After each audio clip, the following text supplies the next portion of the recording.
Gifts हमें मिले, वो गिफ्ट्स जो थे उनकी हमने पेमेंट की और उसके बाद ये भी दिखा दिया है कि वो हर गिफ्ट जो था, जो गिफ्ट 30 जून हर साल के एंड पे मौजूद था उसको डिक्लेयर भी किया है।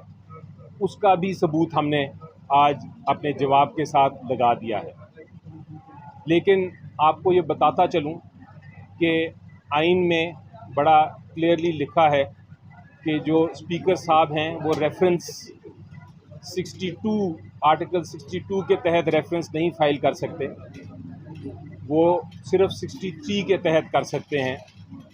और ये जो इल्ज़ाम लगाया है इसका किसी किस्म का ताल्लुक़ 63 के साथ नहीं है, इसलिए रेफरेंस इलीगल है। और सबसे पहले फ़ैसला ये करना है इलेक्शन कमीशन ऑफ पाकिस्तान को कि क्या इस केस की समाअत भी हो सकती है कि नहीं। दूसरी पॉइंट बड़ा क्लियर है, रिक्वेस्ट ये की गई है स्पीकर साहब की तरफ से कि आप सेक्शन 137 है एक इलेक्शन कानून का, उसके तहत आप कार्रवाई करें। वो कार्रवाई जो है वो जब एसेट आप अपना डिक्लेयर करते हैं उसके 120 दिन के अंदर हो सकती है, और 120 दिन क्या कई साल गुजर गए हैं जब से ये एसेट डिक्लेरेशन हमने की हुई है और इलेक्शन कमीशन ने कोई एक्शन नहीं लिया। इसलिए हमारा दूसरा जो इतराज़ है वो ये है कि टाइम लिमिट गुजर चुका है, अब एक्शन नहीं लिया जा सकता। और तीसरी चीज़ जो सबसे अहम मैंने सबसे पहले कही थी कि चूँकि हमने सारे एसेट्स की पेमेंट भी की है, वो जो चीज़ें ख़रीदी हैं हमने और ख़रीदने के बाद उनको अपनी एसेट डिक्लेरेशन में डिक्लेयर भी किया है, इसलिए ये केस बिल्कुल बेबुनियाद है, ये एक सियासी रेफरेंस है। और अब आज के दिन हमने जब फाइल किया था रिप्लाई, तो दूसरी साइड ने टाइम लिया है कि अपना उसका अगर जवाब देना चाहते हैं तो मज़ीद दे देंगे वो, और इंशाल्लाह इससे अगले से अगले हफ्ते इस पे बहस होगी और हम पूरी तरह तैयार हैं। हर पॉइंट पे जो मैंने आपको 3 पॉइंट्स बताए उसके अलावा भी काफ़ी नुकात हैं, लेकिन ये एसेंशियल सिंपल पॉइंट्स मैंने जो आपको बताए, मैंने कहा आपको बताता चलूँ। अच्छा अली साहब, ये बताइएगा कि जो एक इल्ज़ाम ये भी है कि जो तहाइफ हैं उनकी अंडर इन्वॉइसिंग की गई है, और दूसरा ये भी बताइएगा कि क्या असासों में ये टी सेट, मोबाइल और दीगर चीज़ें ज़ाहिर करना लाजमी होती हैं?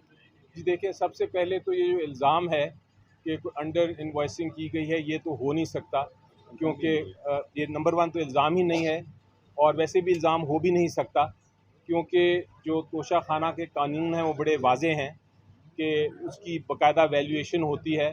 और पहले जब नवाज शरीफ साहब ने किया था तो उस वक्त 20% आपको उसकी पेमेंट करनी पड़ती थी जो भी वैल्यूएशन लगाई जाए, और अगर आपको उसके जब इमरान खान साहब की हुकूमत आई तो उन्होंने उसको 50% कर दिया। तो 50% पेमेंट करने पे जो वैल्यूएशन लगे वो आपको सासा मिल जाता है, आप ख़रीद सकते हैं।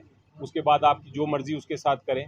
और ये चीज़ जो है ये इसी तरह हमने सारे चलान फॉर्म्स दिखा दिए हैं कि जो वैल्यूएशन थी उसके मुताबिक पेमेंट करने के बाद असासा लिया गया है।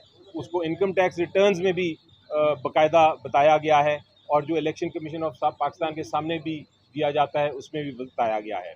जहाँ तक छोटे पर्सनल कंज्यूमेबल आइटम्स होते हैं, जिस तरह कोई परफ्यूम हो गया, जिस तरह कोई टेबल क्लॉथ हो गई, ये सारे असासे या फर्नीचर वगैरह कि आपके कितने बिस्तरे हैं घर में, आपके कितने सोफ़े हैं, ये इलेक्शन कमीशन ऑफ पाकिस्तान और कोई कानून नहीं कहता कि आप उसकी डिटेल दें। उसकी एक वैल्यूएशन होती है जो आप एक एसेट्स अपनी डिक्लेरेशन में दे देते हैं, और पूरी जो नेशनल असम्बलीज़ हैं, सेनेट हैं, प्रोविंशियल असम्बलीज़ हैं, उसमें इसी तरह दायर की जाती है एसेट्स की डिक्लेरेशन। और इलेक्शन कमीशन ऑफ पाकिस्तान पिछले कई सालों से इसी तरह उसको एक्सेप्ट कर रहा है, उसकी डिटेल देने की ज़रूरत नहीं होती। Thank you. Thank you.